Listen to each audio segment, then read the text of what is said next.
बांकी चितवन कटिलचक बांके चरण रसाल, स्वामी श्री हरिदास के बांके बिहारी लाल। जय सिया राम।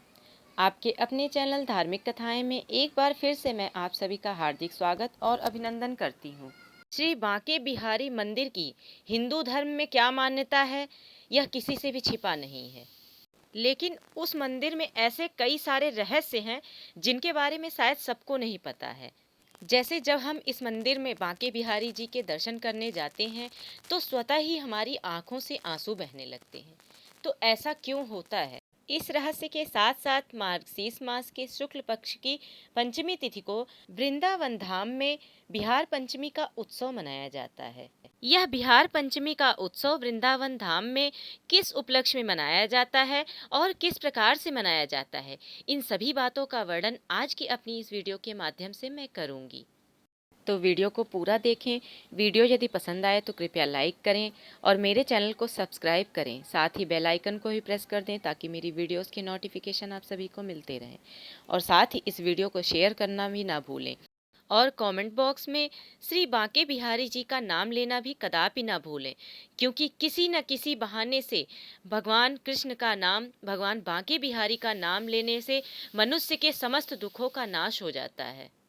श्री धाम वृंदावन यह एक ऐसी पावन भूमि है जिस भूमि पर आने मात्र से ही सभी पापों का नाश हो जाता है।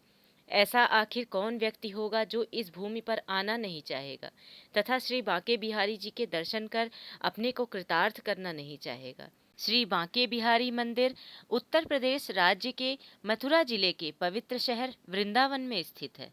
यह मंदिर एक ऐसा मंदिर है जिसमें स्थित मूर्ति श्री कृष्ण और राधा रानी का एकाकार रूप है। कहा जाता है कि इस मंदिर का निर्माण स्वामी श्री हरिदास जी के वंशजों के सामूहिक प्रयास से हुआ था। स्वामी हरिदास जी के आराध्य देव श्याम सलोनी सूरत वाले श्री बांके बिहारी जी थे। जब स्वामी हरिदास 25 वर्ष के थे तो निकुंज वन में बिहारी जी की नित्य लीलाओं का चिंतन करते हुए हरिदास जी को बिहारी जी की मूर्ति निकालने का स्वप्नादेश हुआ। तब उनकी आज्ञानुसार मनोहर श्याम वर्ण छवि वाले श्री विग्रह को धरा की गोद से बाहर निकाला गया। यही सुंदर मूर्ति जग में श्री बांके बिहारी जी के नाम से विख्यात हुई। यह मूर्ति मार्गशीर्ष शुक्ल पक्ष की पंचमी तिथि को निकाली गई थी। इसीलिए मार्गशीर्ष की पंचमी तिथि को वृंदावन धाम में बिहार पंचमी का उत्सव मनाया जाता है।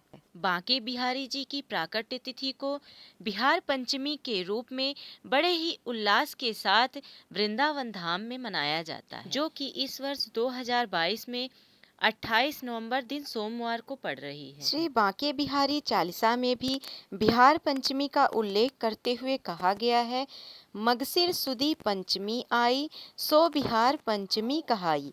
आई बिहार पंचमी जब ते, आनंद उत्सव होवें तब ते। यह बिहार पंचमी का उत्सव समस्त ब्रजधाम में जन्माष्टमी के समान ही महत्व रखता है। बिहार पंचमी के दिन बांके बिहारी ठाकुर जी को पीले रंग के वस्त्र धारण कराए जाते हैं। बांके बिहारी जी का स्वर्ण आभूषणों से श्रृंगार किया जाता है। इस दिन बांके बिहारी जी के बाल रूप को पीत वस्त्र, श्रृंगार हेतु स्वर्ण आभूषण, विभिन्न प्रकार के सुगंधित पुष्प, मेवा युक्त हलवा, खीर एवं 56 भोग अर्पित किए जाते हैं। इस दिन बांके बिहारी जी के मंदिर में प्रातःकाल बांके बिहारी जी का अभिषेक कर उनके प्रतीकात्मक पद चिन्हों को दूध, दही, शहद, घी और जल से स्नान कराया जाता है। इसके पश्चात प्रसाद में पंचामृत भक्तों में बांटा जाता है और बांके बिहारी मंदिर की भव्य शोभा यात्रा निकाली जाती है और इनके दर्शन के लिए मंदिर में अथाह भीड़ का जमावड़ा भी देखने को मिलता है। बिहार पंचमी के दिन बांके बिहारी जी के साथ स्वामी हरिदास जी की भी पूजा का विधान है। इस दिन बांके बिहारी जी की एक झलक पाने के लिए देश विदेश से लोग एकत्रित होते हैं। दर्शन के दौरान अधिकतर भक्त बंद आंखें करके भगवान का दर्शन करते हैं। लेकिन क्या आपको यह बात पता है कि बांके बिहारी जी के मंदिर जाकर यह बात नहीं भूलनी चाहिए कि वहाँ यदि आप आंखें बंद करके दर्शन करेंगे तो आपका वहाँ आना ही व्यर्थ हो जाएगा, क्योंकि जैसा मैंने अभी पहले वीडियो में बताया कि बांके बिहारी जी की मूर्ति बनाई नहीं गई है, बल्कि यह स्वामी हरिदास जी के स्वप्नादेश से प्रकट हुई है, ताकि अन्य लोग भी इसके दर्शन कर भगवान के साक्षात दर्शन कर आशीर्वाद ले सके। जो भी भक्त भगवान श्री कृष्ण और राधा जी के प्रेम के अधीन है, जो इन्हें प्रेम करते हैं या इनकी मूर्ति को आंखों में आंखें डालकर प्रेम पूर्वक निहारते हैं, भगवान उस भक्त पर कृपा करने से खुद को रोक नहीं पाते। इनको एक नजर भर देखने की पीछे की एक कथा प्रचलित है। कहा जाता है कि एक बार राजस्थान के एक राजा बांके बिहारी जी के दर्शन करने वृंदावन आए और वे भगवान बांके बिहारी जी की नज़रों से नज़रें मिलाकर उन्हें एकटक देखते रहे। इसके बाद राजा अपने राज्य वापस चले गए। कुछ देर बाद मंदिर के सेवायतों ने मंदिर में आकर देखा तो वहां भगवान मौजूद नहीं थे। इस घटना से मंदिर के पुजारियों में हड़कंप मच गया। भगवान की स्तुति की गई तो पता चला कि भगवान वहां से अपने भक्त के प्रेम के अधीन होकर वहां से उनके साथ ही चले गए हैं। काफी प्रार्थना के बाद भगवान को मंदिर में फिर से स्थापित किया गया। तब से लेकर आज तक यहाँ किसी को भी भगवान को एकटक देखने की इजाजत नहीं दी जाती। सेवायत पुजारी इस बात का विशेष ख्याल रखते हैं कि कोई भी भक्त इन्हें लगातार नजरों से नजरें मिलाकर न देख सके। इसके लिए मूर्ति के सामने थोड़ी थोड़ी देर में पर्दा भी डाला जाता है, ताकि किसी भक्त के प्रेमाभूत होकर प्रभु बांके बिहारी जी उनके साथ न चले जाएं। इस मंदिर में बांके बिहारी जी के दर्शन करने के लिए आए भक्तों का कहना है कि जब भक्त उनके दर्शन करते हैं तो स्वयं उनके रंग में रंग जाते हैं। अथाह प्रेम और हर्षोल्लास के वजह से ही उनकी आंखें नम होने लगती हैं, जिसका कारण उन्हें स्वयं भी पता नहीं होता। बांके बिहारी जी के दर्शन करने के बाद भक्तों का बार बार वहां आने का मन करता है।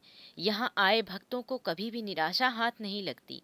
बांके बिहारी जी सभी की मनोकामना पूर्ण करते हैं। सबके जीवन से दुखों का अंत हो जाता है। भगवान बांके बिहारी जी की आस्था इतनी ज्यादा है कि अश्विन शुक्ल पंचमी को दर्शनार्थ आए भक्तों में से एक, जिन्हें आंखों से कुछ नहीं दिखता, जिज्ञासावश किसी व्यक्ति ने उनसे पूछा, बाबा आप देखने में असमर्थ हैं, फिर भी बांके बिहारी जी के दर्शन हेतु पधारे हैं। तो उस बाबा ने क्या उत्तर दिया, यह जानकर आपको बहुत ही आश्चर्य होगा। उस व्यक्ति ने उत्तर दिया कि लाला मुझे नहीं दिखता, पर बिहारी जी तो मुझे देख सकते हैं और मैं अपनी हृदय रूपी आँखों से उनका साक्षात दर्शन करता रहता हूँ। इसलिए मुझे इन नेत्रों की जरूरत नहीं है उनके दर्शन के लिए। मैं अपने मन रूपी आँखों से ही उनके साक्षात दर्शन कर रहा हूँ। आशा करती हूँ आप लोगों को मेरी यह वीडियो अवश्य पसंद आई होगी। यदि वीडियो पसंद आई हो तो कृपया लाइक करें और भगवान श्री बांके बिहारी जी का नाम भी कमेंट बॉक्स में लेना ना भूलें। धन्यवाद।